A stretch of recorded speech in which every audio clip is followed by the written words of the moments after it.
So it's important to have it close Keep as it up. possible. Got it. Yeah, because I think we're gonna leave the AC running.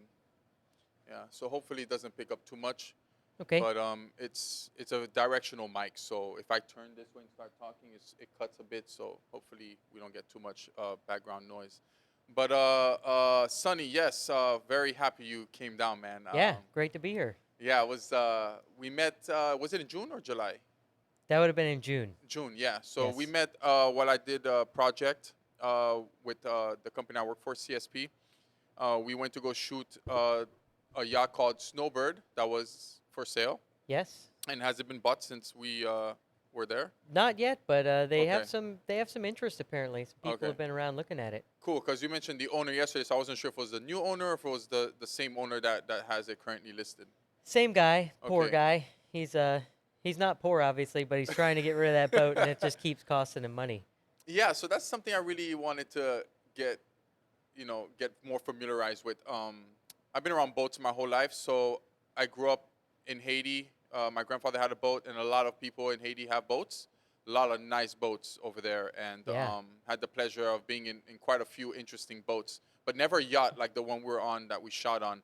Um, what is what is something that you have to consider when you get a yacht?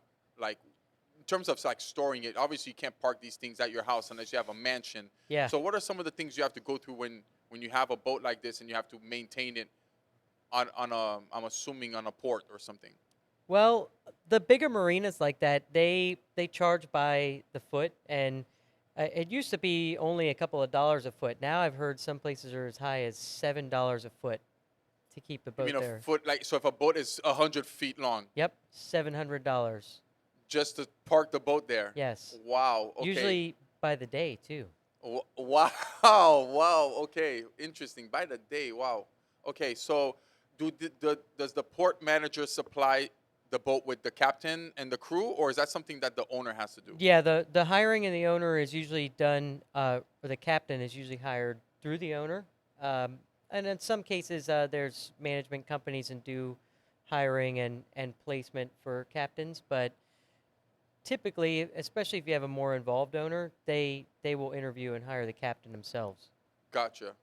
Okay. Okay. Now we're getting to boat, but first let's backtrack a bit. Let's get to you a little to get to know you a bit and how long you've Okay. been boating. So, if you don't mind, I know we kind of jumped ahead here, but if you don't mind introducing yourself, like your name, your last name. I actually don't even know your last name, so I'm about to learn it for the first time.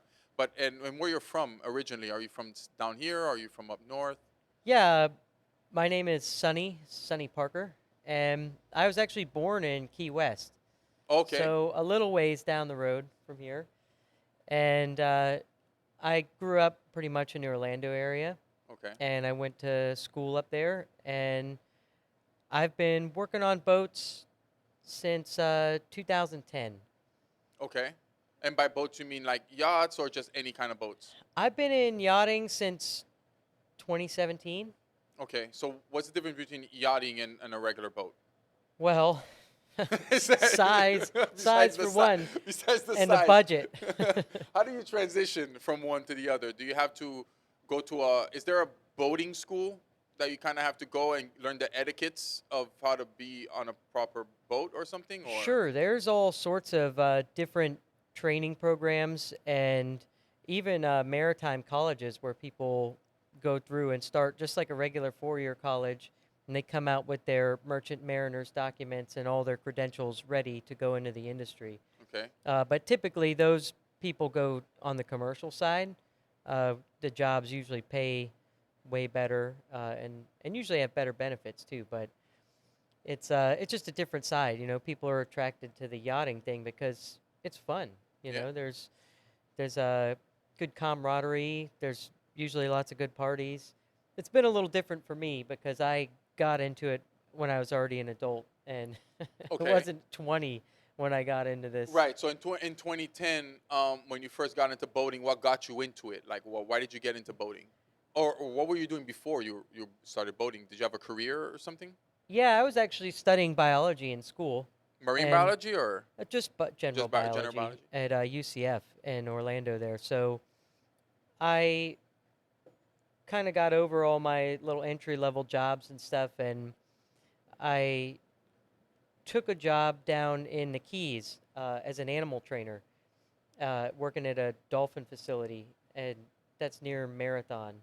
A dolphin facility. Yeah, Interesting. So they had like wild dolphin that they caught, they put there, or they're like already captive. those are dolphins that they raise there, so they have like a breeding program, Mm. and they're associated with like Miami Seaquarium and a lot of the other ones. But uh, that was the job that brought me back down to the Keys, and Okay. I was,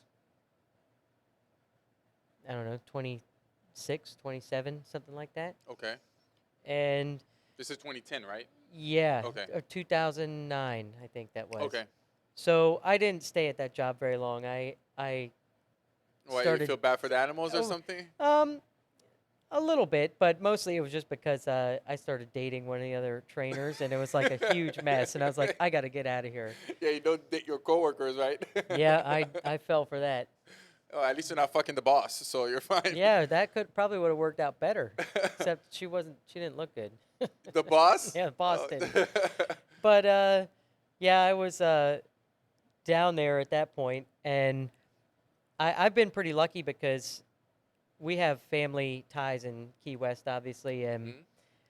I always wanted to try uh, my hand at being a lobster fisherman. And in the Keys, in Key West in particular, they call them crawfish. And Oh, wow. I thought they were different things. I didn't. yeah, They're the same? so no, they are different Oh, okay. species. Just making sure. Okay. Um, Because I could have swore there's, if I'm not mistaken, there's lobster, there's crawfish, and I think, well, I don't know what it's called in. There's another one. In Creole, I know there's one called langouse, and there's one Langoose, called yeah, omar, and they're not the same. And when I was younger, I used to think they were the same, but they're okay. two different types of lobsters. But I don't know what the English translations are. But They're I didn't know if it could be crawfish. Crawfish could be the translation for one of them. I'm not really sure. probably the langoose So that's because, what it's called even in English. It's called a langouse. It's not lobster. no, they call them spiny lobster. But, Okay. but in Key West in particular, crawfish is an old term that carries over from the Bahamian settlers that Mm. came over in the early to mid 1800s. They settled there and they were English. And they also had roots in New England. And up there, they differentiate between the lobster with claws, the American lobster, and then the spiny lobster, they called those crawfish. Because they So, don't have claws. no, they don't have claws, they have the whips, the long whips. Gotcha. Oh, by the way, cheers, my mate. Thanks for bringing some of the Of brewskis. course, Are you a fan of Modelo? Is that why you chose Modelo? it's the best. It's the It's best. the best. Really? I actually got into drinking Modelo when I was down in Key West, Okay. working on those trap boats down Is there. there a reason why it's Modelo and not like Bud Light or any other American beer? It's just nice, refreshing beer. Okay, nice. I love it. All right, okay. I mean, it's good. I prefer it over Corona if we're talking Mexican beers. Yeah, So for sure. definitely prefer Modelo. Um, okay, cool. So after the whole marine biologist, sorry, the dolphin experience, you go to lobster fishing. Whose boat are you on? Did you have to apply for that gig? Did you know somebody? I just went down to the docks and asked around, and there was an old timer down there. So my grandfather, he moved. My mom's family moved to the Keys and Key West in the '60s, Okay. in the early '60s, and he was a technician for IBM down there. He worked on the Navy base and everything, and other places around town, and mostly for the Navy. But he did lobster fishing in his spare time on the weekends. And eventually he had a wooden lobster boat built by a local boat builder, an old Cuban man named Petey Roach. He lived right across the Interesting street. name. He lived like right across the way from my grandfather, but he wouldn't build him a boat right away until he asked around and he got to know my grandfather's character. Gotcha. So he's one of those people where it's like he needs a connection in order to build the Yes. proper boat, I guess, for that person. Yeah, especially because, Key West was a tight community, especially in the 60s. And, my grandfather was an out-of-towner. And Out of town from where? originally North Dakota, but he lived in Miami for a few years. That's where my mom was born in Miami. Okay. Couple of My other aunts and uncles, I believe, were And your also born father, there. also from Miami? Uh, he was originally born in Virginia, actually, Okay. but his family also came to Key West with the Navy, in the same time period in the '60s. Okay. Interesting. And did you have any prior experience to lobster fishing before you got this job? No, no, none whatsoever. So you didn't do the school route. You basically went in as a fresh person and then you learned everything on the like Oh, practically. yeah, it's a pretty rough and tumble industry. I just went around and asked around, and they didn't know who I was, and I got on a boat with an old timer down there. And the first season, I spent the whole time picking the traps and cleaning them, and you know, you got to have a good work ethic in everything you do. Right. So I got through that season with them, and then the next season, I was the mate, so I worked the winch, Okay. and that's considerably. People think that's less work, but it's a lot more work because when you get the trap, you got to haul the rope in, and you got to put the rope up on a snatch block, Hmm. and then you put it down on a hydraulic winch. And Then that's that what you're operating. Yes, and that brings the trap to the gunnel. But once you get it to the gunnel, you got to stop it, grab it at the grip right next to the base of the trap, and then you reverse the winch and yank it up on the gunnel with That's one all hand. you doing it. Yeah. Okay. Gotcha. So the winch will get it to the boat, but you still have to get it up on the gunnel, Okay. and then And how heavy is these things typically? um, they can weigh 150, 160 pounds when they're You're not wet. doing this by yourself, I'm assuming. You have other people, other crew helping you There's a pull this. second guy on deck. Gotcha. No, when you pull it on the deck, you do it by yourself. That whole 100 pounds Yeah. with the crawfish or lobster inside. So it'll be like right here in front of you, Uh huh. and then when you reverse the winch, it takes the tension off. So Oh, gotcha. then you're able to pull it towards you. I understand. Okay. I But it's understand. still a tremendous workout. I mean, I'm it's like, sure it is. and we pulled 300 to 350 traps a day on that boat. 350 traps a day. Yeah. So are these traps owned by the boat? Yes, every commercial fisherman is licensed for a certain amount of traps, and they pay every year to keep those in continuity. They have a permit that they buy every year. It's a tag Gotcha. basically, but they own the rights to that many traps, and that's what their Okay. whole And what business about is the based location? around. Do they own that spot? Can another person come and be like, "Hey, I'm taking this spot today"? No, there's no bottom rights or anything, Okay.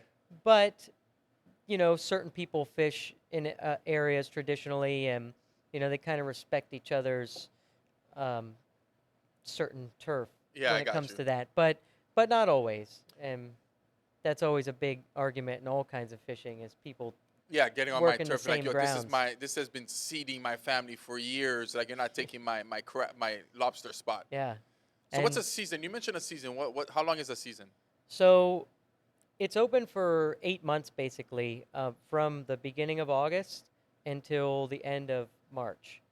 And that has to do with overfishing and mating and not. Yeah, the summer season is closed because that's when they breed. Gotcha, gotcha. And is there a limit to how much lobsters you can fish during the season? Commercially, no, there's no limit. Okay, What you catch is what you catch. gotcha. On the recreational side, you're allowed 6 lobster per person per day, and that's people just going out in their boats diving. And actually, up here, once you get out of Monroe County, I think they're allowed to have 12 per person per day. How deep is the water that these cages are at? You typically, the water in the Keys is shallow until you go outside of the reef tract. So you're looking at anywhere from 70 to 80 feet on the deep side. And when you go up towards the bay side of the Keys, which is everything on the northern side of the lower Keys, Okay, you're talking still maybe 50, 60 feet at the deepest, but typically 30 feet, 40 feet. And then there's people that fish all the way up in the shallows too. Their traps might be in 12 feet of water. okay. And the deeper the better, or it doesn't work that way? It just depends on your strategy, really. They they move around a lot, and they have, just like everything else, they have their own, kind of circadian rhythm. Hmm. They're active at night is when they come out to feed. And so at night they come out on the flats and in the turtle grass and everything, and they forage. And then when the day is coming, they hide back in a rock or another natural ledge or something, and then they find your trap. They're like, "Oh, it smells good. It has bait in there." They want to go inside and hide. And they And just get stuck in there, or does the trap door close, or how does it work? they can actually leave. They did studies way back, like in the 90s, way back in the Wait, 90s. yeah, now it's like 30 years ago. Yeah, they did some monitoring studies where they had some kind of trigger or something on the door, and they can get in and out. You know, they're pretty agile. Okay, interesting. And how long did you do that for? I did the lobster traps for about 6 years. It was 5 seasons total. So Okay, all with the same crew, no, I like didn't. I same. only worked for the old timer, old Billy there, Captain Billy. I only worked with him for a season and a half. Um, Okay, and then I got out and I actually worked with another man who's a family friend. He grew up down the street from my mom and my uncle on Washington Street in Key West. gotcha. Okay, And make sure you move the mic a little of bit. Like you can bend it a little closer. okay, Yeah, just to make sure we get the good audio. Because we excellent. don't have a person in the back monitoring the stuff. So just to be sure. All Hopefully right, next time I can have somebody helping me out with the cameras just to make sure we get audio right. But for now it's just helps. us, buddy. So hopefully we get good audio. Like it. Um, okay, cool. So what's interesting is the crew. Like how much people do you have on a crew with you? Like when you're lobster fishing, is it the captain, you who's operating the wrench, and someone cleaning it? Yeah, yeah. Typically 3 guys. Some of the bigger boats will have 3 guys on deck and the captain himself, Okay. but it's pretty typical to only have the captain and the mate, and then you'll have a deckhand. Okay. So you said you used to do 350 cages a day.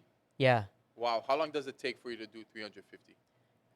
it's Like all you're day. all day. We're So out when the sun's coming up. We're already got the first couple traps on the boat, clean the lobsters, put the new bait in, and they're overboard. how often are you? Is there a dud cage? Like nothing inside?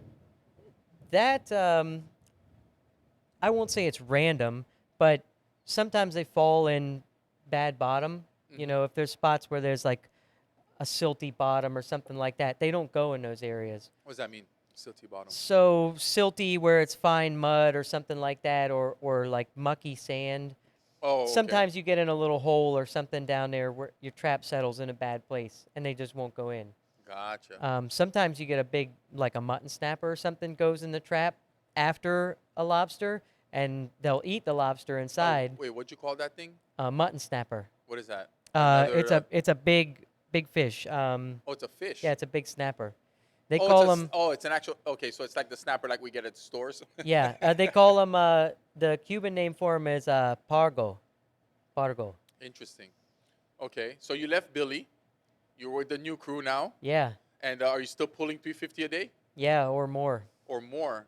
Okay, and how does the lobster boat, the team, make their money? Is it based on how much lobster you bring in at the end of the day, or are you getting a salary?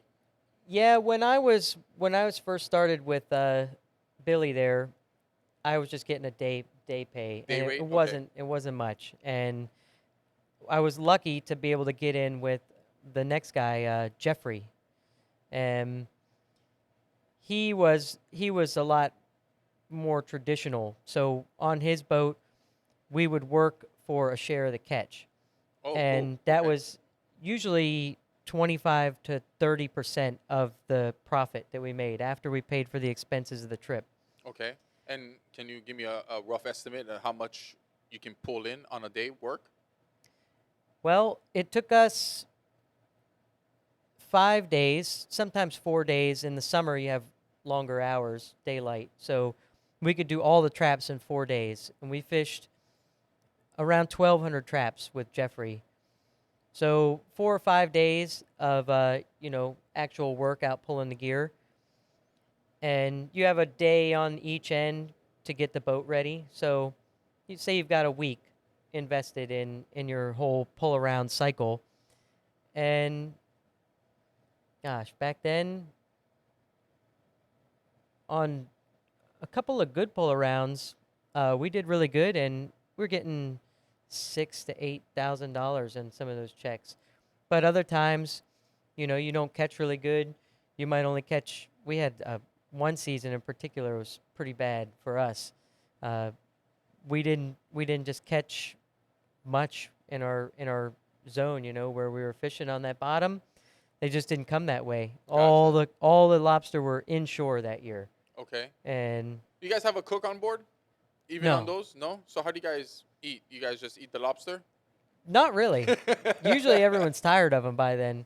But we had a little stove on one side of the boat, and we ate pretty good. We'd always have like steak and maybe Nice. put ribs Surf in the and oven. turf. Yeah, put ribs in the oven, have a nice salad, and get a loaf of bread out, buttered Cuban bread. All right. What's the craziest thing that's happened to you on a lobster boat? What's the wildest thing that's ever happened? Nothing Oh, crazy? Nothing? You weren't caught in a storm or something? I mean, we saw plenty of rough weather out there, but you can anticipate what's coming. It's not like we go out just at random, like we're going hell or high water. We always kind of knew what we were getting into. In the wintertime, it's usually always rough when you go out because you got to time it between the cold fronts, and they actually move around and are active when the cold fronts come and stir the water up. They move from place to place. They're migrating, so that's when you catch really good. And Gotcha. so we'd go out on some rough days. 20 knots is like nothing to be out there pulling traps. It's rough, and it's sporty, and you get sprayed and splashed, but Any that's crazy good fishing. creatures? What's the biggest animal you saw while you're out there? Sometimes you get big moray eels. Big green moray eels will get in the trap, and when that trap comes up, you just carefully open the door. They have a little trap door on top, Let them out? and you put the trap back in the water and let them swim away. Damn, how big do those things get? Oh, they can get like 6 feet long. They're very dangerous. Wow. They can come out. They have you know 4 rows of teeth, and they all point backwards. So if they get a hold of you, forget it. Wow. It actually happened on my uncle's boat one time. He had a guy, an eel came out on the deck, and he told the guy not to mess with it. And the guy went over there, tried to wrangle with it and throw it by the tail or something, and it grabbed his forearm. And then the guy started whipping around, and it, Yeah. it shredded his forearm, Oof. and the guy almost bled to death. He had to be air vaced out. Okay, interesting. So how does that happen? So an emergency happens, you radio it in. How long does it take for response that you typically get to you?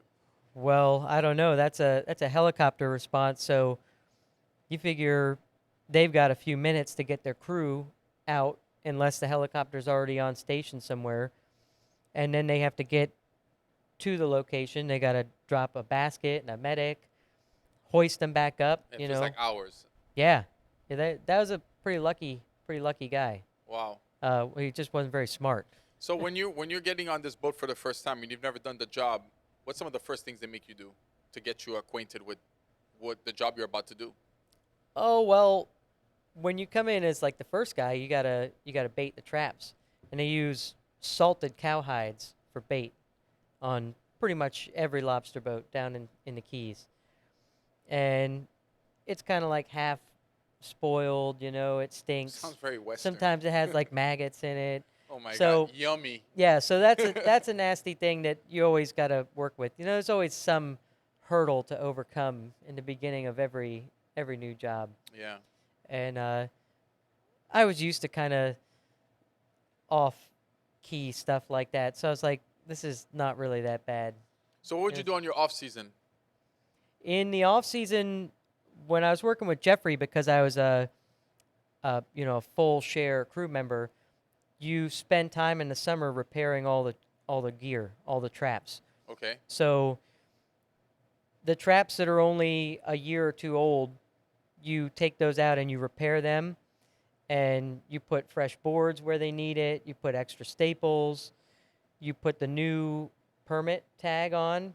Sometimes you replace the lines and the floats. Okay. Um, Everybody has their own colors that they use to designate their traps. So the float color is unique to each fisherman.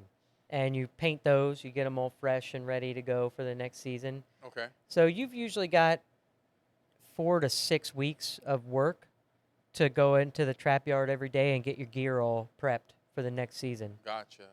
And Okay. then you have the rest of the summer to do whatever you want. Okay. All right. And when when you're doing all the routine maintenance and stuff like that, I'm assuming you're learning this stuff on the fly, right? Like you're just out of using it so much, you're getting familiarized with the equipment. Yeah, it's pretty basic stuff. Yeah. Uh, I grew up doing like carpentry work with my dad and stuff, so it's like second nature. Okay. How And long and when you got into it, were you enjoying it? Like, is it something you enjoyed a lot that made you want to keep doing it? yeah, actually, I loved it. My favorite part about it, I think, was that you you live your life at a natural rhythm. You don't get up every day at 8 o'clock and get ready and get out the door. Sit. You gotta go in traffic, like, Hmm. and then at 5 o'clock you stamp the card and then you go home. And get more traffic. Yeah, more traffic. So I really enjoyed kind of living around that natural cycle because our lives revolved around the life cycle of the crawfish. Gotcha. And their life revolves around the moon, the tides, the cold fronts. Yeah, they're very much in tune It's with nature. yeah, it's seasonal. So I like that. I knew what the moon cycle was coming up for months ahead of time. Okay. How did Like you guys track that? You guys had an app back then, or I no? we didn't Probably even not. have smartphones back There then. was no smartphones Yeah, it was back then. like 2012. That was like So you had like a map or something? yeah, I would just print out a moon chart for the year, Gotcha. and you just it's good to kind of pay attention to that kind of stuff when you work on the water anyway. But I uh, I had fun doing that in the off season. Living in the Keys, there's plenty of other fun opportunities. So I played in a couple bands down there in the off season in the summer. Interesting. What did you play? I'm a drummer. Oh, Yeah, nice. Hence why you gravitated towards the drum yeah. I set over saw the there. little kid over there. Okay, nice. I respect drummers, man. I feel like that's a tough gig. Like the whole band is literally on your beat. You definitely have to pay attention. Yeah. Listening is a big part of any musician, but as a drummer, you really got to look around and see what other people are doing. You kind of feel where the meter of the song is going next, and you got to respond to people. If you Yeah. see that guy, he's ready to take a solo, then you just might carry out another 16 bars and let him do a nice long solo, and then come back into the regular part of the Cool. song. And did you learn drumming while you were in the Keys, or is this something you've been doing since you were a kid? Yeah, my dad's a drummer, Okay. so my older cousin and my brother and we all learned how to play drums. Okay. Was he part of a band too? Yeah, he used to play back in the day, back in Key West and No. stuff. Oh, okay. I was just saying no famous band or something Yeah, that we nothing might. big like that. Okay. Yeah, but All right. So you did the lobster thing for about 5 years, and then you decided you needed an upgrade. um, we moved out of the Keys when our daughter was on the way, before Okay. our daughter was born. So we went back up to Central Florida, and we followed her job at that point, Hmm. and so we got a nice little house up there in a pretty rural spot in Central Florida, and it was nice. We were there for a few years while our Okay. daughter was young, and that's when I got into the whole yachting side of it. Okay. Uh, So how did you transition over to the yachting side? Did you have to go into some type of course to learn the etiquettes, or is it a network thing? The more people you know, the easier it is for you to get the job. Networking is a huge part of the yachting industry.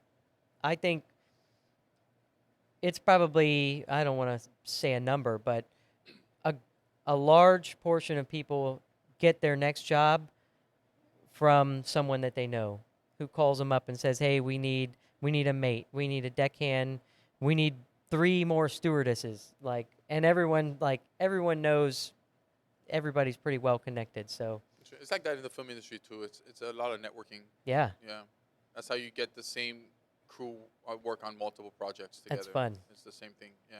And it just like you mentioned, the camaraderie. It's really fun when you're part of that crew. Definitely. It just feels like there's just there's a joy to just working in unison with other people, and you're all in the same mindset. You guys know the same agenda, same goal. It's just a really interesting, really fun environment to work that way.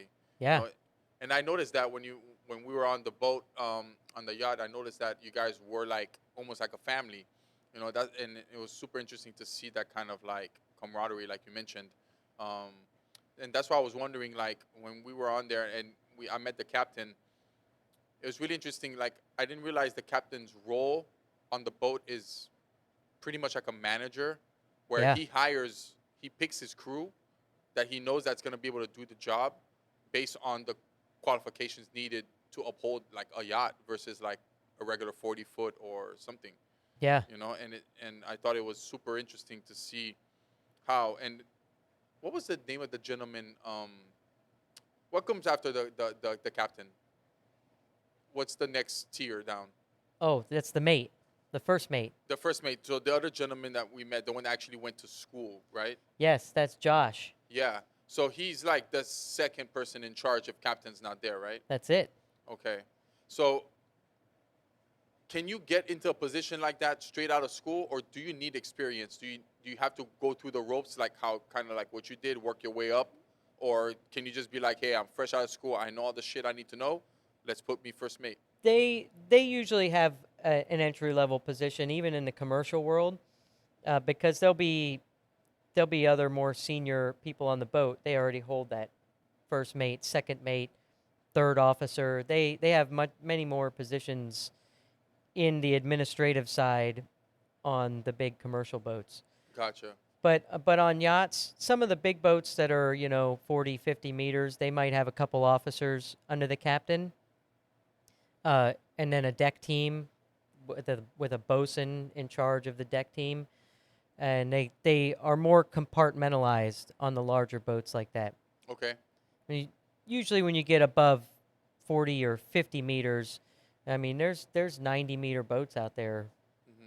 I don't know how many there are these days, but there's quite a few. Yeah.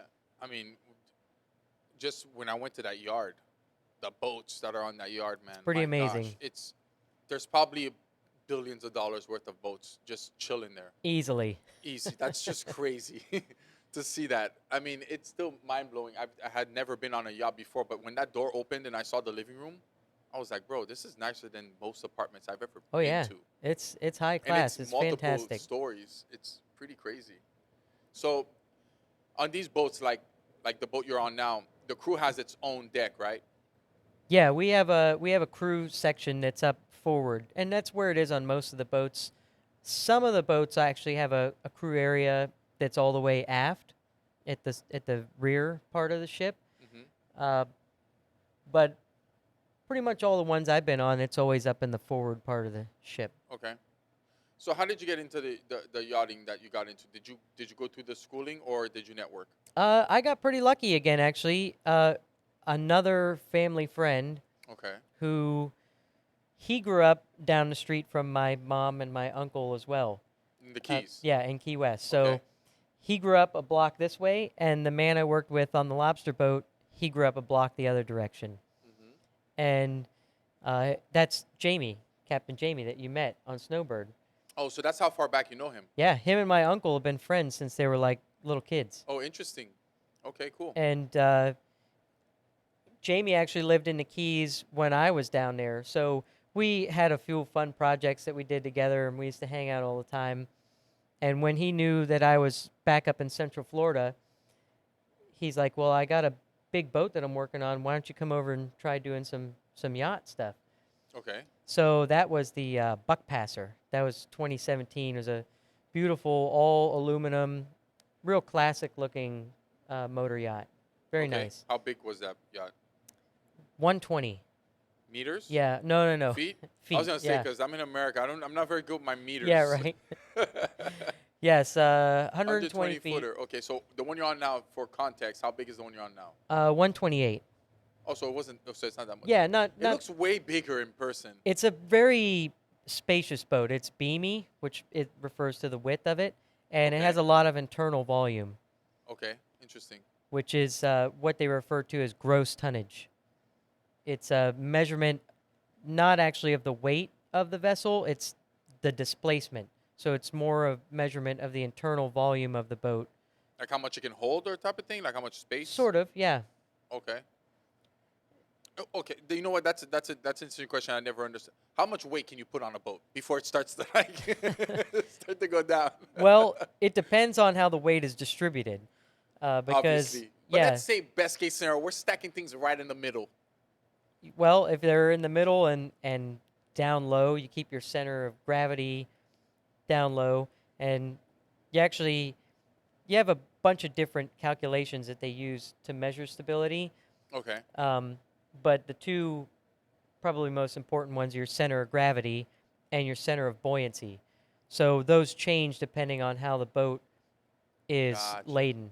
And then you can alter those. Like if a boat will capsize if you have them very close to each other and it offsets, your center of buoyancy is underneath your Hmm. center of gravity, the boat will roll over. Hmm. So how does a I remember a couple years ago. I can't remember how far back, but you remember that cruise ship that capsized? Yeah, they hit the rock. Oh, they hit something that Yeah, got they them to ran up on a capsize. rock. That was Costa How does Concordia. something like that happen? Like I thought they have this ship mapped up by now. You know, the captain was actually negligent in that case because he took it too close to the rocks, uh, like showing off basically Oh to like wow. bring everybody in for a big view. I guess there's like a scenic point there, and those boats they don't maneuver the same. It takes a mile or 2 miles Right. to Yeah. to get that boat to move the way you want it. That's something that was interesting that I found out when I used to be on boats and my grandfather's boat when he let me drive every time we had to turn. He always told me like you can't turn it like obviously a car. So we would take these wide turns Yep. and it's super interesting because the bigger the boat obviously the more radius you need to perform this maneuver. Yes. Wow, that's super interesting. But man, what what was he trying to show these people? That's crazy, I man. have no idea. That was really bad. He actually left the boat after everything happened. He ran. He That's hauled ass to true. He shore. did. They had to go track him down. Yeah, and the captain's not supposed to leave his ship. No, That's kind of no. like the undying, like that's like an unwritten rule. Like the captain has to go down with the ship That's type it. of You're thing. supposed to stay there and be in charge. You know where that originated from, by chance? I Like have the like going down with the boat, the captain has to stay I don't type of know. thing. That's No, old maritime tradition there. probably It goes has to, way right? back.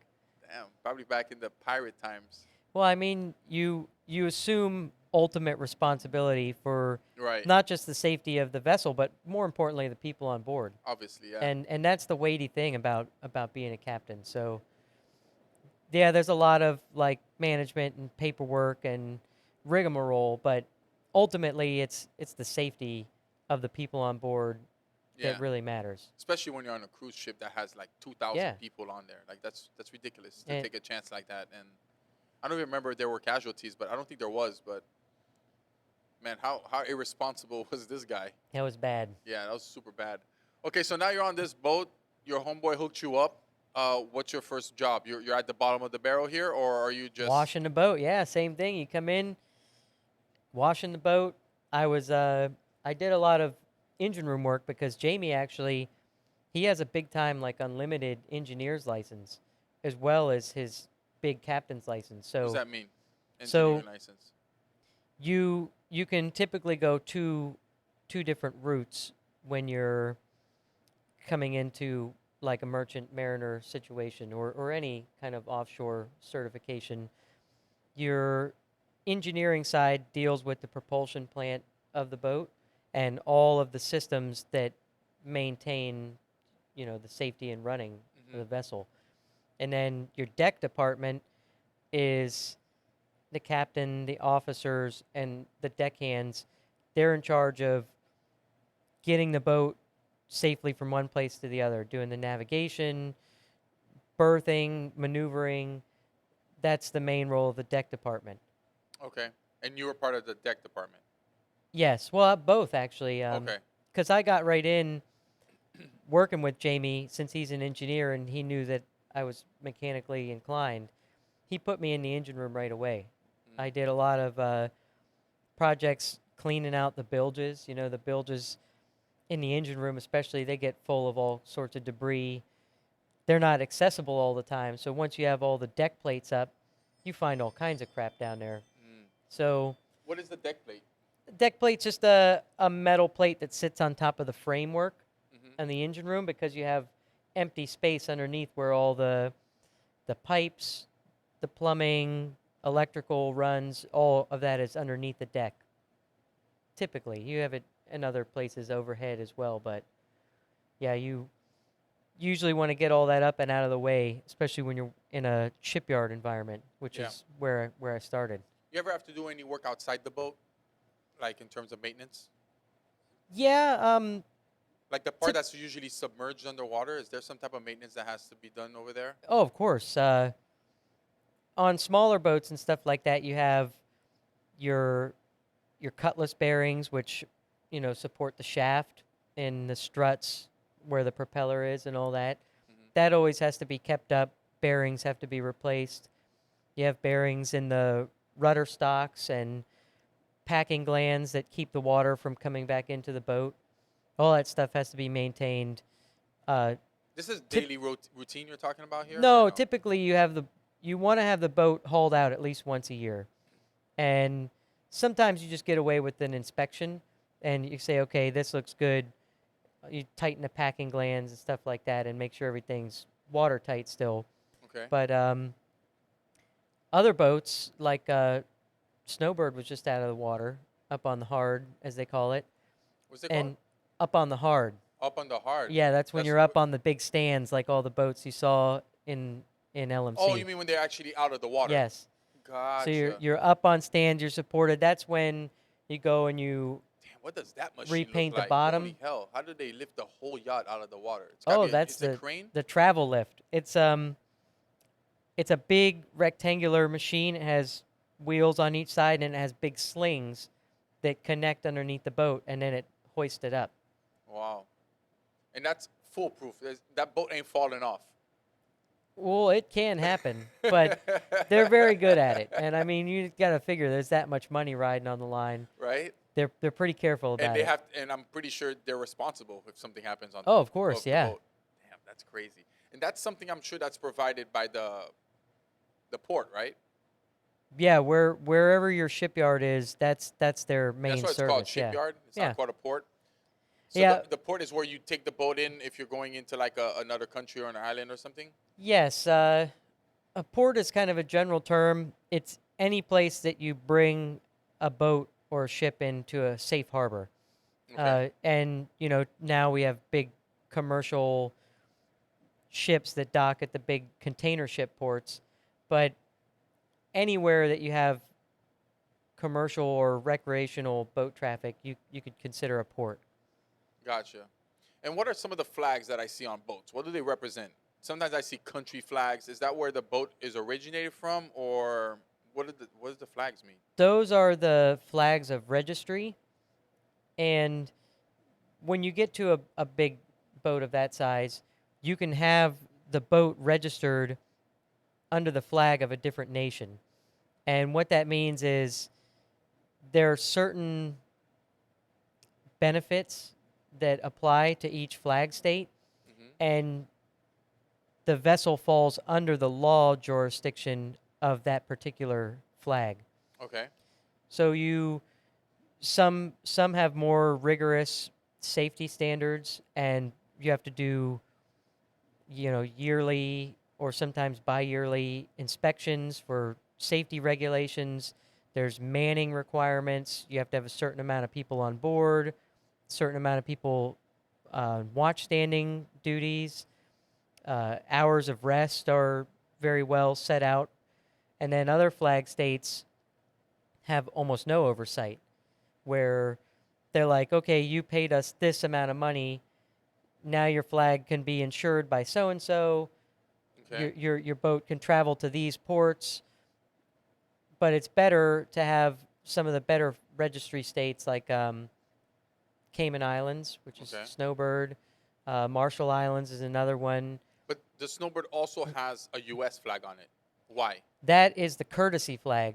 So when you're in the waters, the territorial waters of any country, and you're not registered as that country's fleet, you have to fly a courtesy flag that lets you know where your home port is, or not. Sorry, not your home port.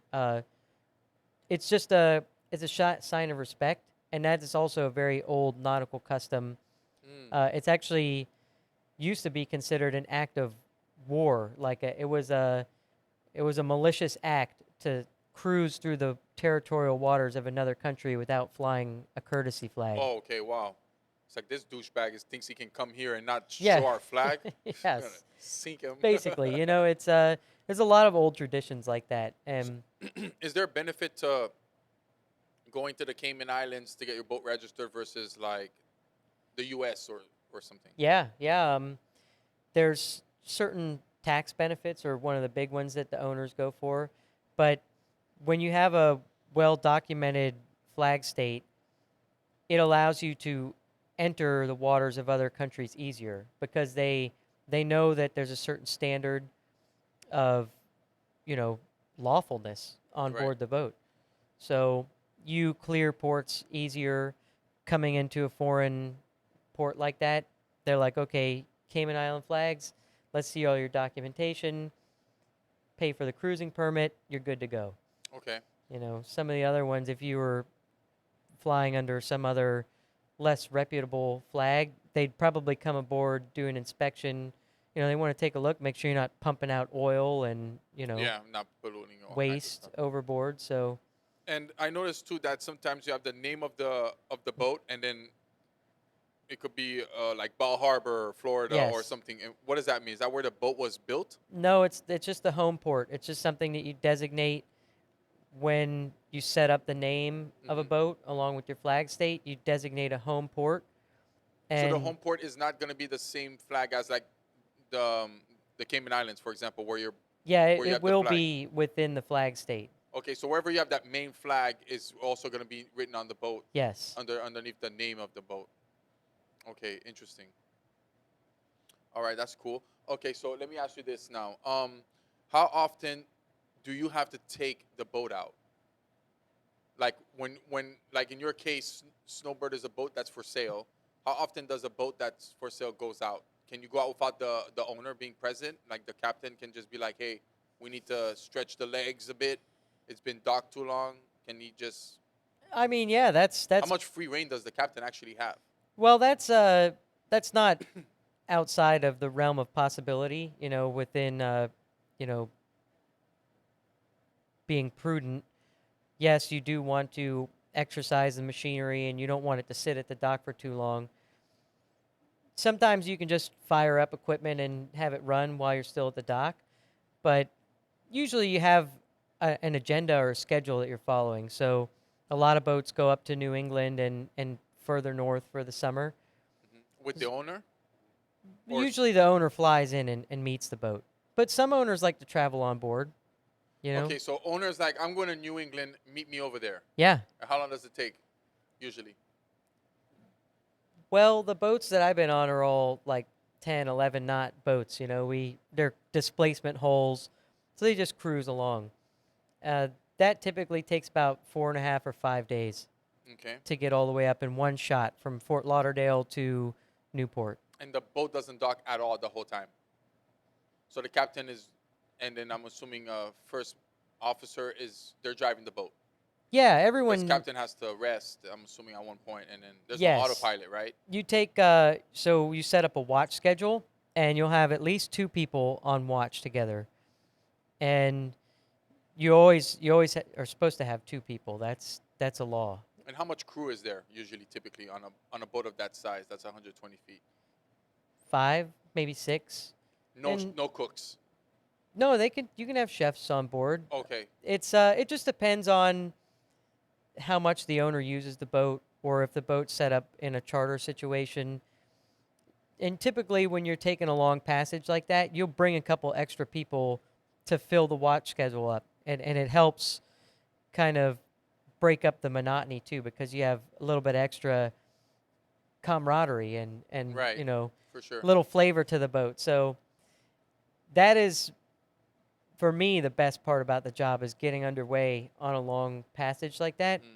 It's great. You get into a routine of your watch. You know, you might be on the 12 to 4 or the So 4 it to 8. rotates. Like anybody can do a certain watch. It doesn't necessarily mean like these guys are watchers, these guys are not watchers. Yeah, everybody usually takes a watch standing, and you usually put like someone who's less experienced, like the stewardess. She might know something about the way that the boat runs, Hmm. but she's not going to be like changing the parameters of the stabilizers or adjusting the autopilot.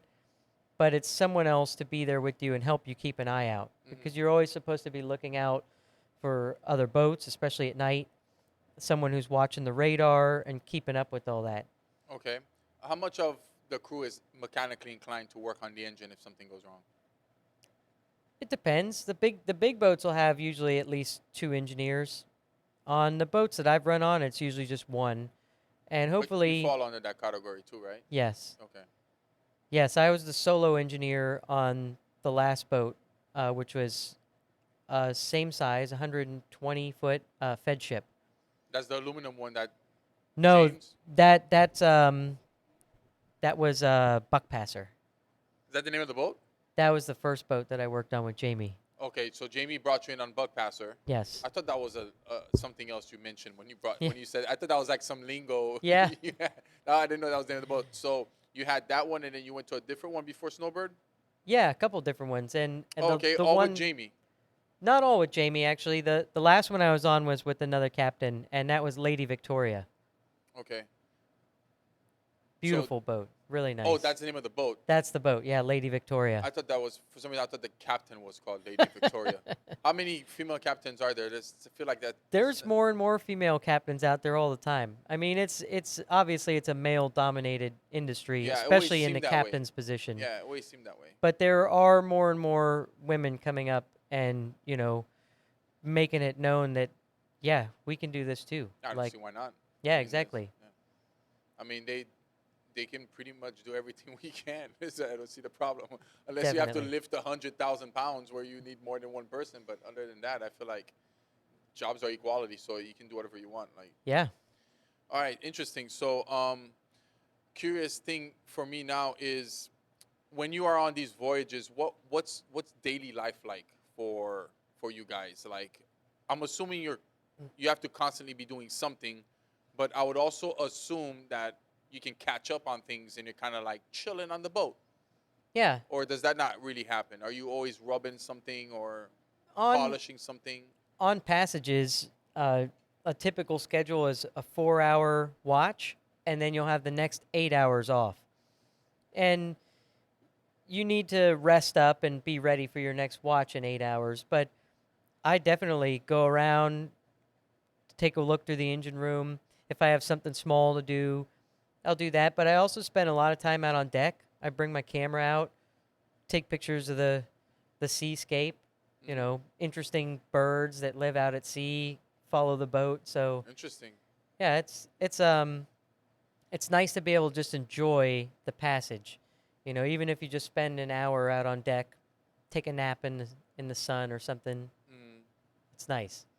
I always like the nighttime when I'm on a boat. Something about no light pollution. Yeah. Although it's scary as hell because it's just empty blackness. But when you look up, it's pretty amazing to see how much we're robbed of the sky when we're in the main city. Yeah.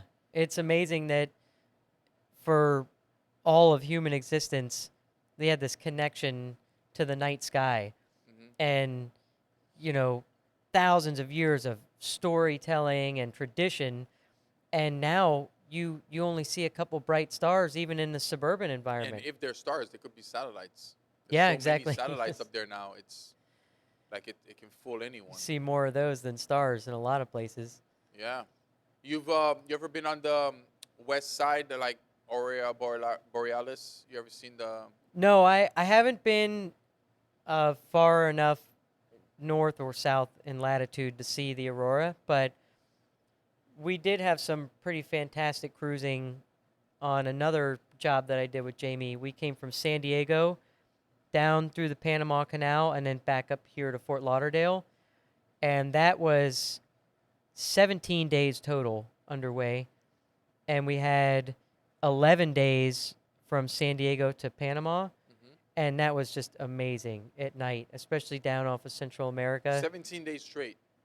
Yeah, we were in Panama for one night. Okay, I'm assuming you're refueling when you're staying Yes, there. we So took on how fuel in long Panama. can the fuel last you, generally speaking? On that boat, we had almost 11,000 gallons fuel capacity, 1,000 gallons. and that was good for about 3,000 miles. 3,000 nautical miles. Yes, What's nautical the difference miles. between a nautical mile and a Uh, regular a mile? regular statute mile is 5,280 feet, and a nautical mile is 6,076 feet. So it's a little, it's It's a little bit more. just a little bit longer, Wow. and that's 3,000. because the nautical miles derived from the mathematical model of how the latitude and longitude is laid out on the Earth Interesting. Super interesting. from the So on latitude these scale. voyages, on these long voyages, you see anything crazy out there? Yeah, Like I'm assuming there's like shit has to be going down like out there. Like you could be, I mean, granted, like with modern technology, I feel like you can kind of like map out very well, so you know what the weather's gonna be like ahead of time. But I assume like unpredictable shit happens all the time. So yeah. what's on any voyage that you've done since you've started? What's the craziest situation that you're like, holy shit, Ugh. we could be done for, or have you not been in that situation yet? We've had a couple close calls. On that trip coming down from San Diego to Panama, we had all new electronics installed, and they they weren't installed right, basically, and the autopilot was not communicating with the GPS Oh, plotter. so there is autopilot. I Yeah, assumed yeah, there they was all no. have autopilot, I don't know why I definitely. assumed there was no autopilot.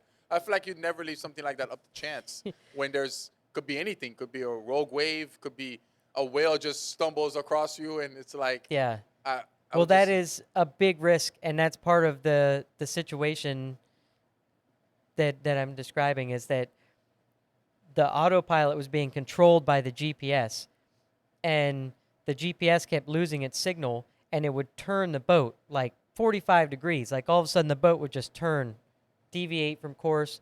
In a couple different situations, it started going towards land, and it was going to take the boat. It was going to navigate us through the Isthmus of Mexico to the Caribbean Sea. wow. And I was like, well, you would think this machine knows that you can't navigate a boat through land, but it Well, was going to it's try. malfunctioning. Yeah, it's probably Apple Maps. So we actually had to disconnect them from each other and use the autopilot solely on its own, which is a much safer way to do it anyway. Okay, And that's how most of the boats that I've been on, at least, are set up. All the autopilot commands are input manually. The plotter has no control over it. gotcha. Okay, interesting. And how far are you from shore when you're doing a passage like that? I always assume you guys are far out at sea. You guys are not that far out, 200 or 500 miles offshore, depending on the coastline, because you're trying to take the straightest path possible. right? And sometimes you have to alter your course slightly due to shipping lanes. Uh, Shipping lanes. You're talking about containers, yeah, container ships. there's shipping lanes that are set up that Yeah, the bring the routes. big commercial traffic in and Okay, out of the major ports. okay. So you're supposed to cross those shipping lanes at nearly 90 degrees so you don't loiter and spend any time in that traffic zone. Hmm. How is There's that a monitored? Is it monitored like through drones or? well, there's a system called AIS, Automatic Identification System, I think it stands for. And that is like a radio signal that's broadcast from all the ships that have that transponder. Mhm. And it shows you a pinpoint on your plotter and your radar where those big ships are. Okay. And sometimes it can be turned off, which is a terrible idea. And it's very accessible. Even small boats can put an AIS transponder on and broadcast their position to all the boats in a 7 to 12-mile radius. Oh, interesting. Yes, it's a great safety feature. But we know we have radars too. We always have two radars operating, and as well as your visual, just lookout. Yeah, Someone's got for to sure. be looking out the windows all the Yeah. time, in theory at least. What's the furthest you've ever traveled? Was it that trip? Yeah, that's my longest passage. Okay. That So nothing to was Europe or anything like that. I haven't been across the Atlantic yet. I'm How far in the Caribbean have you been?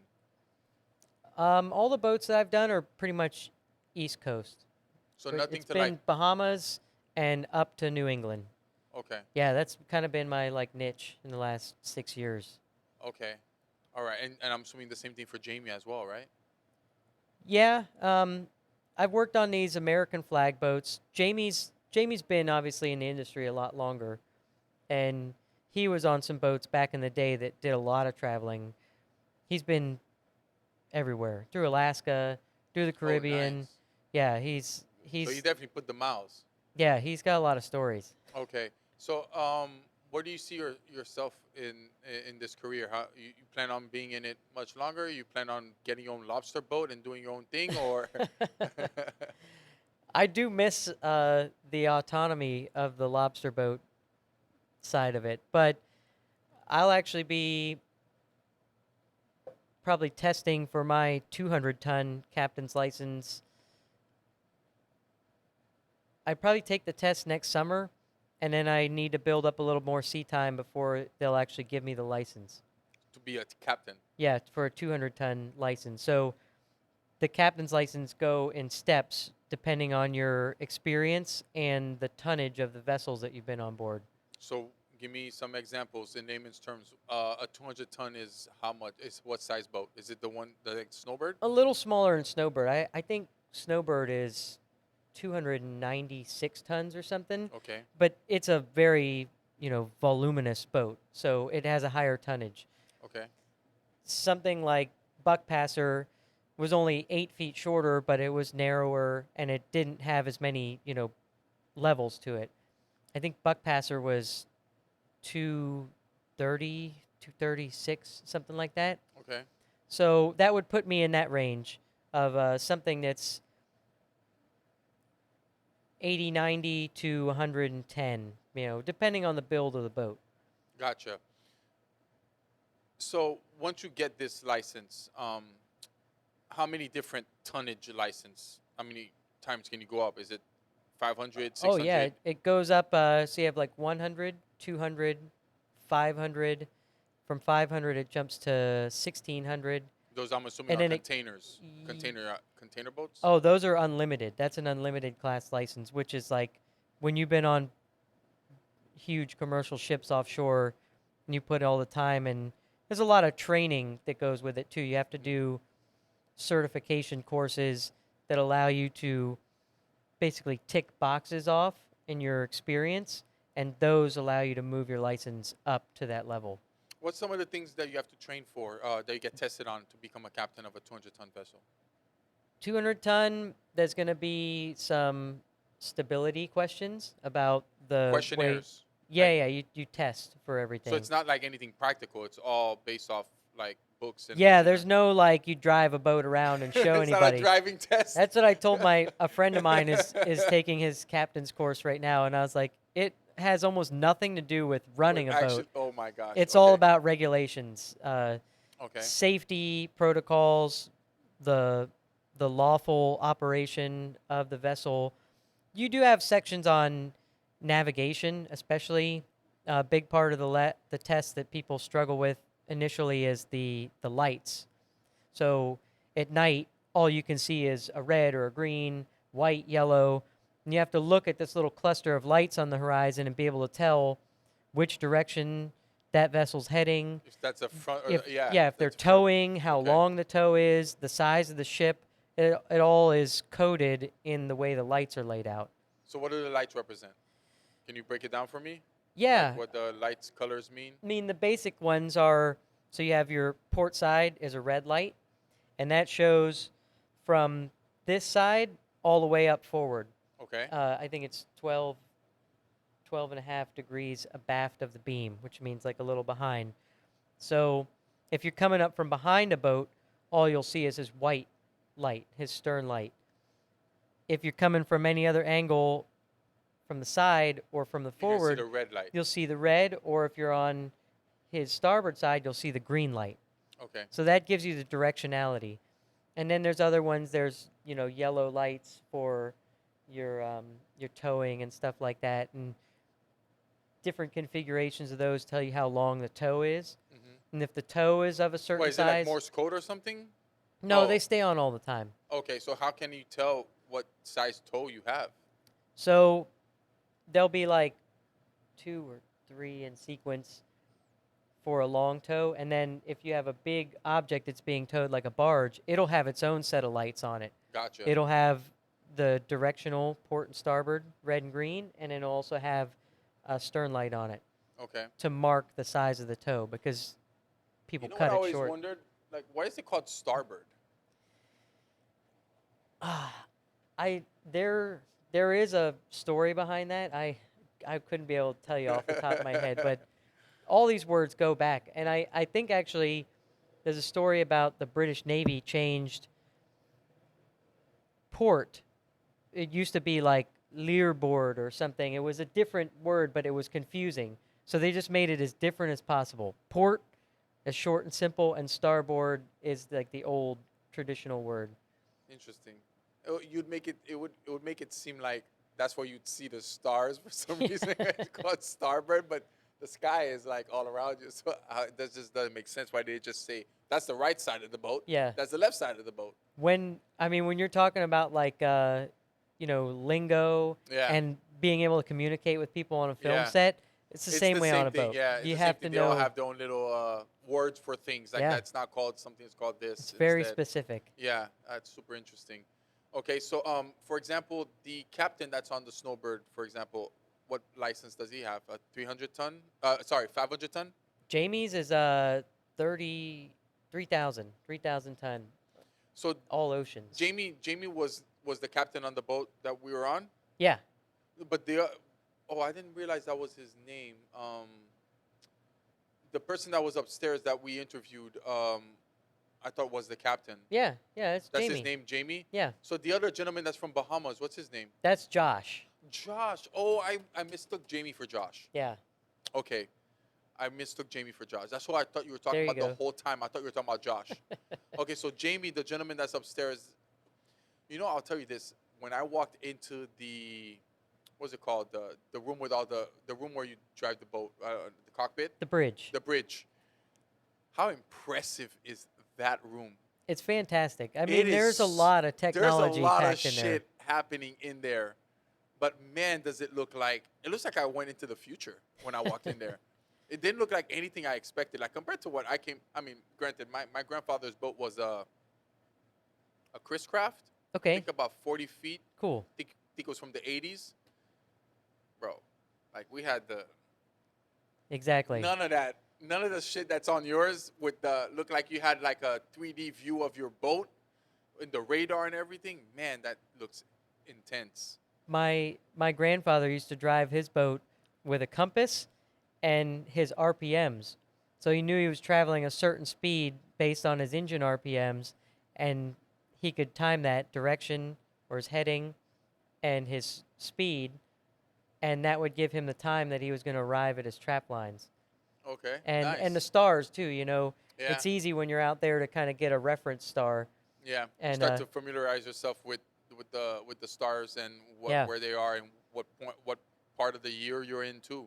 Like super Oh interesting. yeah. Yeah, and Like that you was could take away the calendar from somebody. They'd be like, oh yeah, this is around July. yeah.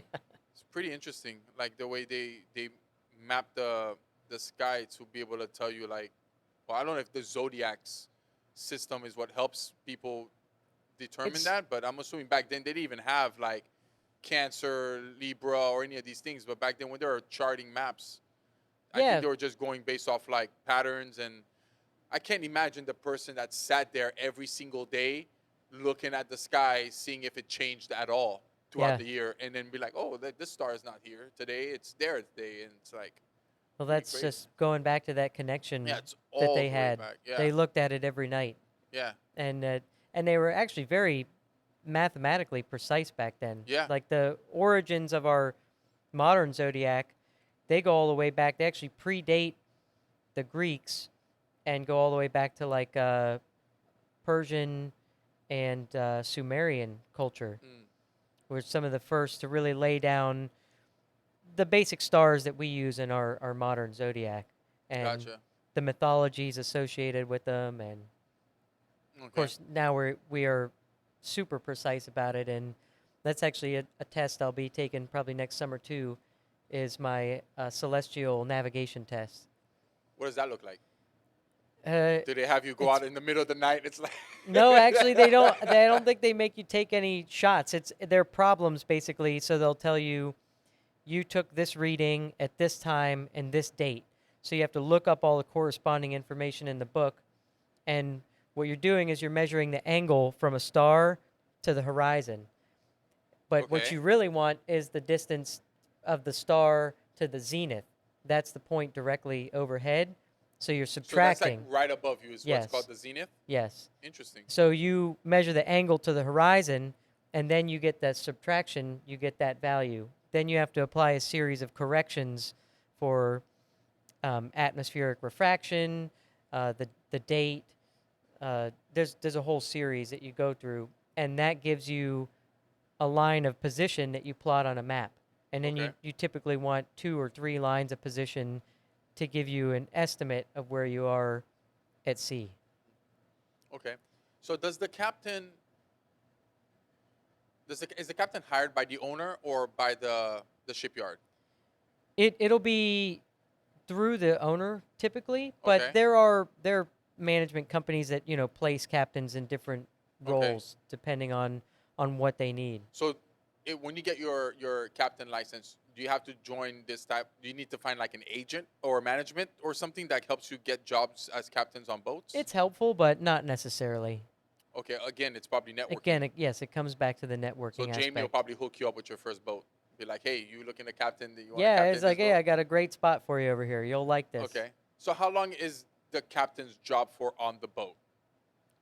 Like, they don't have a. I'm assuming they don't have a regular work schedule. Like, how does it? I mean, sometimes you'll sign a contract, and that can be a year, 2 years, 5 years. It just depends on the nature of the boat, the role that they want that boat to to play in their lives as the owner. Do they want to use it a couple times a year? Do they want to go on a round the world trip? You got to have a very good relationship with your captain if you want to work that hard on a boat. You have to build up a lot of good spares on board. You have to have a good team for something Okay. like that. And if you're doing this globe trotting adventure with someone's boat, do you have to do extra training to know like the other country's like laws or something like, or is the captain license universal? It is in some ways. I mean, there's different regulatory agencies for pretty much all countries for their maritime programs. The big ones that kind of most people fall under are the United States, which is the Merchant Mariner Credential. That's a universally accepted one. STCW, which is the kind of international regulations from the International Maritime Organization. They Okay. they have a licensing schedule that's well recognized. There's the MYA, I think that's the British certification. Okay. So yeah, every major maritime country has their own sort of certificates, and same thing with the flag states. Some are accepted more widely than others, Okay.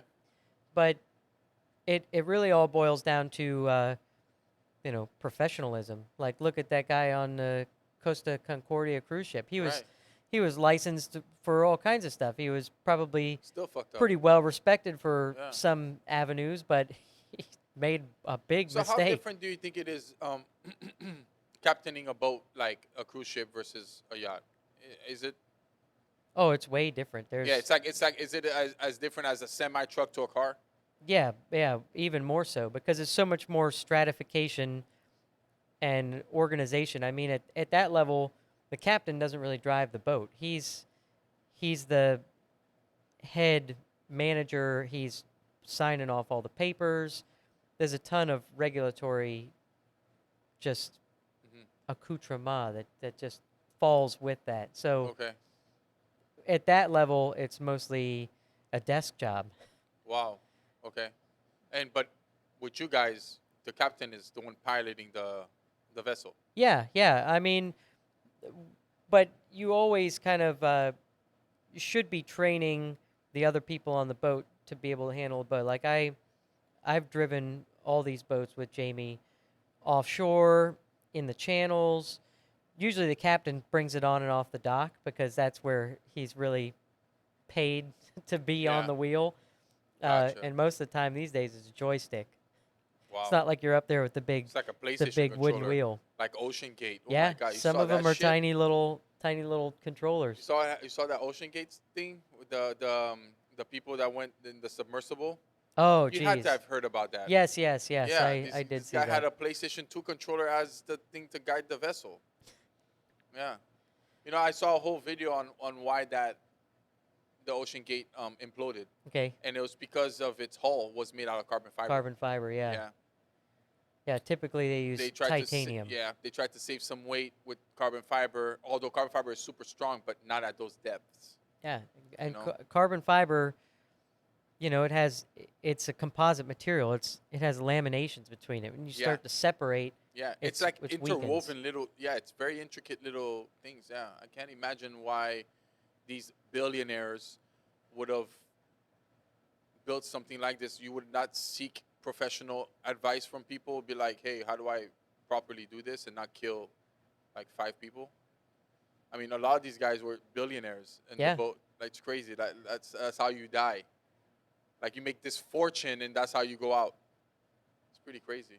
All to see the Titanic. I can't explain it. Yeah, it's kind of like I mean, I want to see the Titanic. I'm a big fan of that, of the whole lore of the Titanic. Ever since I saw it when I was a kid, when I first saw the movie, I was always fascinated with how it, I saw all the documentaries on Titanic. Even one that I saw a few years back where someone uncovered some documents that was saying how almost like the Titanic was doomed to sink because it was technically on fire before it even left the port because the first thing they put on the boat was the coal room. yeah, And the first thing they put in there were coal. And sure. something I didn't know was if coal sits there, it can spontaneously combust. Yeah, they have. So apparently it had already combusted into flame when they sent it out. So when the hull or the starboard, I think it was the starboard side that hit the iceberg, I it believe already so. had a weakened hull from the fire that was already in there, and that's why it wasn't able to sustain the impact. Because so many times they're like, well, it shouldn't have the iceberg shouldn't have sunk it. Like it didn't hit it hard enough where it should have like broken it the way it did. It had to have more damage. So this thing came out many years later. Again, I'm not really sure if it's a conspiracy theory or not, but it was super interesting event that happened in the early 1900s. Like, and it was like the ship was amazingly beautiful at the time. Yeah, It was, incredible just to be on amount of that boat must have craftsmanship. been amazing. Yeah, because back then there wasn't. I think it was the first major like cruise ship to go from London to New York. It was kind of a big competition back then. They were always like trying to outdo each other because Exactly. there was just several big steamship So that lines. was one of the things that it was actually trying to do. It was, Yeah. and they said that in the movie. Like, wouldn't it be great if we got there like, yes, like the day before they were Yeah, supposed to get there? they were all They, trying to shave off the yeah, hours. yeah, and they were trying to save Titanic from bankruptcy. Like, it was their last chance. Titanic had to make it, and ironically, it still sunk, and the Yeah. company would have tanked regardless. Because if the ship was really on fire when it would have gotten to port and it would literally been ablaze by the time it got there. So, so who knows how it would have went down if the iceberg didn't take it? Maybe the fire would have. You know what? Here's the thing on conspiracies. Tell me the story of the Bermuda Triangle. I know this is a big. When I was a, I have to say this. I have this thing with conspiracy theories. I love them. I They're very remember fun to just kind of like lose yourself in it a little bit and try to like speculate what's happening. Is it aliens? Is it electromagnetic field? Is all yeah. these things and I watch a lot of those conspiracy documentaries with one of my best friends, Steve, and watch a lot of aliens. Watch a lot of Unsolved Mysteries. Yeah, You I know, remember Unsolved Mysteries. and always one of the ones that was always weird was the Bermuda Triangle, and it was always weird for us because, especially for me, is when you're flying out of Haiti, you fly right above the damn thing. Yeah, And, that's your only you know how option. many planes fly over it, and for some reason, this brief period of time, I think it was during World War II or after World War II, there was a lot of ships and planes that were going down, and nothing was coming up. No buoys, no life preservers. Whatever went down always went down. So, You what never is saw the a trace. what is the I don't know what the proper word is, but what is the thing with you guys when you guys are talking about the Bermuda Triangle? You guys don't believe that stuff? It's just like folklore. It's just I stories. mean, It's like a Ouija board. I've Like definitely it's not never real. considered it on any of our trips. Like, No one told you some crazy story one day. It's like, yo, dude, one day we had some crazy readings out there and couldn't explain what was going on, or I've never seen anything anomalous, I should say. But, it can be a very treacherous area. Like, if you're transiting the Gulf Stream and you have any northerly component to the wind, it stands up. The sea gets tall and short, steep waves. It's very dangerous. Even in a big boat, you can get hung up. You start taking big waves, what they call a green sea, where a wave comes over the deck and washes okay, down the that's what it's decks. called, the Green A Sea. green sea, yeah. Oh, interesting. So you could start getting those tall, steep waves, and they start hitting the boat. And if the water doesn't get off the deck fast enough, you lose stability, just Right. like we were talking about. Yeah, and then the boat can go down. But what was always interesting with the whole Bermuda Triangle thing is what went down never came back up. Like in terms of like They never things that would saw, float, yes. like nothing would float up. Bodies, like life preservers, things that are meant to go up don't go up. And It's it was super interesting to, you know, dive into those conspiracies. You know, it's fun.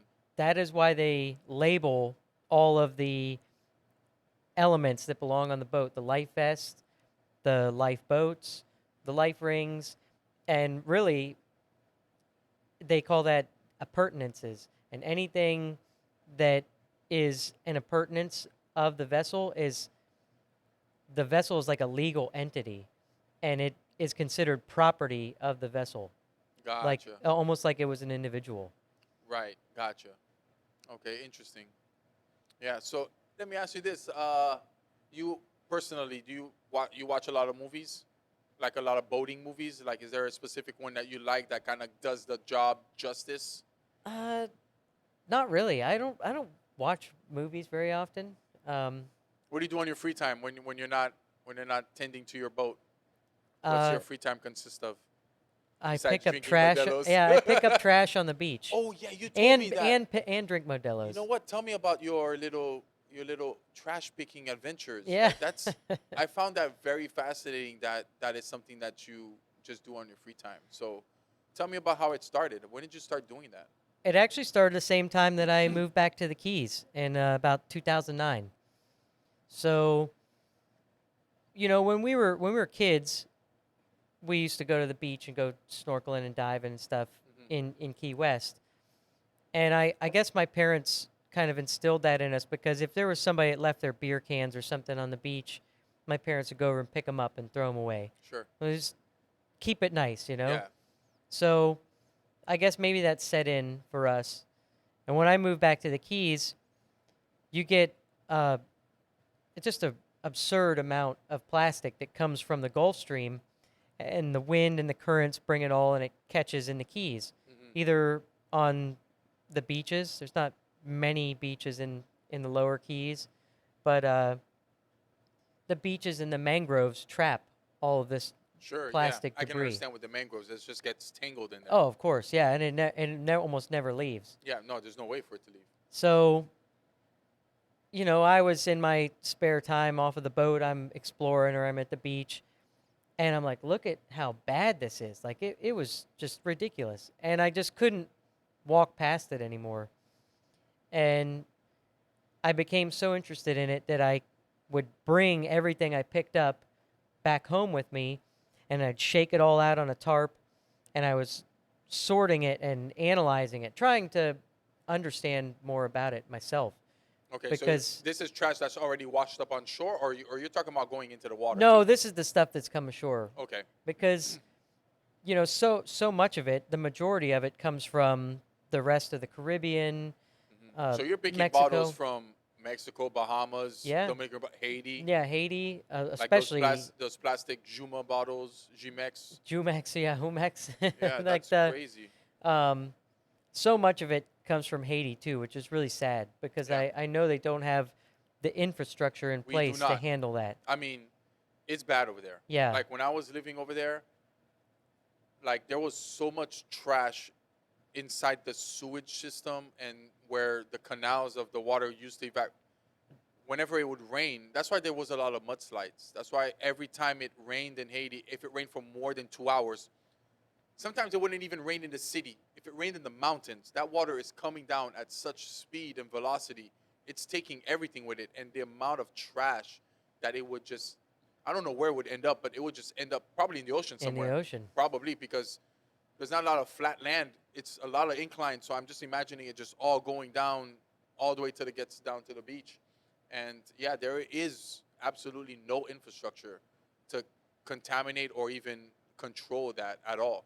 Yeah, And it's not only do you not have the infrastructure, the Haitian people are robbed of an education. They don't know what to do with the trash. They're not there's no infrastructure. They just throw away where they think they should drop it. yeah, Sometimes it's just over a wall.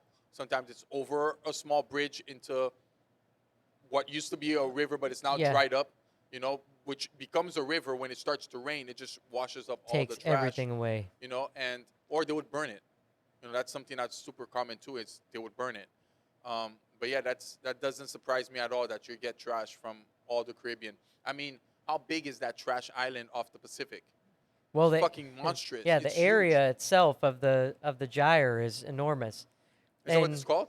yeah, that's the so each ocean basin has a set of gyres. So you have the North Pacific gyre, and then in the South Pacific you have a gyre in the middle of the basin as well, and there's also a North Atlantic and a But what's a South Atlantic. gyre? What is it? So ocean currents maintain um, basically a rotation, and in the North Atlantic it's clockwise. So you think about the Gulf Stream is coming up, and then it turns off of the Carolinas, and it meanders across over towards England and the UK, and then the currents on that side, they meander south, but they don't cross the equator. So in that Atlantic Ocean basin, you have this kind of clockwise circulation around the Oh, so entire I see. ocean. So it's kind of like gives it like a whirlpool effect. So all the stuff gets into a Yes, center. things get brought in, and that's kind of like the Sargasso Sea that's out there south of Bermuda and part of the Bermuda Triangle. Yeah. it's it's an area where the ocean currents converge, and that's the main habitat of the sargassum that everyone's been talking about. Interesting. But Okay. you have these things that accumulate there, and actually, that was a major kind of proof of concept for Christopher Columbus Mm. because he had traveled to the Azores, and the people that lived in the islands there, they showed him these like wood carvings and like human artifacts that they said came from across the ocean to the west. So he's like, I know there's people there and I know there's land there. That's crazy, man. Back then to think about like when they literally assumed. I mean, it's something that I'm guilty of. I'm sure a lot of kids were at the time. I remember when my grandfather used to take us to the beach. I used to look at the horizon, and I remember this question so much. I looked at my grandmother. I was like, "Do we fall off if we get to the end?" We just keep going, right? So crazy. But back then, to think about the person that's like, I don't know. Let's go find out, and then they'd be gone in months, years. Yeah, they don't know Like if they they're don't ever even know coming if they're back. gonna come back. How crazy is that mentality? Like I can't imagine going through and then convincing a crew to go with you. Oh yeah, they were gonna murder him and throw him overboard because they wanted It's to all like turn back. crazy. I mean, I'm sure after like 6 months, they're like, "Yo, bro, I think you're out of your mind. I don't think there's. I think we might just like either this thing's gonna go on forever, Yeah. because they don't know the world's round. That's so they didn't So know how long they were going to that be at sea. man, Run out of food and water, and that's it. that's probably I feel like the scariest thing is running out of food because how much provisions do you carry with you on a trip like that? Well, those boats are very well stocked. On those, those they call that a nao. It's a Portuguese water. Those are like open boats, basically. They had a little stern castle area in the back, but if you see the recreations of them, they look like big wooden canoes. Like they Yeah, weren't very big ships. yeah, probably no rooms or anything like that. Yeah, they all slept down below the decks, man, Yeah, or in a hammock on someplace out of the way. yeah, wow, the life of a seaman, right? That was tough times back then. I can imagine. Holy It's shit. considerably improved, especially for people on yachts. Okay, so your hobby of picking up the plastic. What do you do after you pick these things up? So, You've been doing this for like 13 years now. So yeah, at least. so what have you done with the trash once you get them? Do you recycle them? Very little of it is recyclable, actually. If you find some like polyethylene water bottles that are still in pretty good shape, those are recyclable. Aluminum cans, they're always washed up on the beach from sandbars and stuff. I would usually take those out and recycle them. But most of the plastic either is non-recyclable from the start, like especially bottle caps. Mm-hmm. Most colored plastic is very hard to recycle, and they don't even bother with it. Gotcha. Um, and then things that have been so degraded by the UV that they are just crumble when you touch them. You would never be able to recycle that either. Okay. What's the most interesting thing you found in terms of value? All trash, or did you stumble on a Rolex somewhere? No, I've never found anything really valuable. But to me, there's other like benefits, like just being in nature on the beach. Yeah. I I've I I just mean, always judging by love your that. tan, you look like you like to be Yeah, out, I'm in bro. the sun all the time. Yeah, I love it. Um, I love collecting driftwood and have made projects out of driftwood and stuff like that. Everyone loves finding sea beans. You know the little sea beans. So there's a big brown one. It's a reddish brown. That's called a sea heart, and it comes from a giant vine and has these big seed pods. And sea hearts are really cool. But what are they? They're It's not a an rock. actual bean. It's a bean, like Yeah. it's an edible bean. No, it's not edible. Although Okay. some varieties are used in the ayahuasca Okay. that they do in the There we rainforest. go. There we go. Yeah. Okay. There's little ones Have you ever that done ayahuasca? no. What's No, the that would be wildest thing you've done? that would be pretty fun though. I want to do it. I'm not gonna lie. When I visited Peru a few years ago, I really wanted to do it, but I couldn't afford the sick day that might come after Okay, yeah. because we're such on a tight schedule. Yeah. But it's something I've always wanted to do. You know, I've just heard so many interesting things about it, and I always wanted to see what it's all about. I heard the trip only lasts about 15 minutes.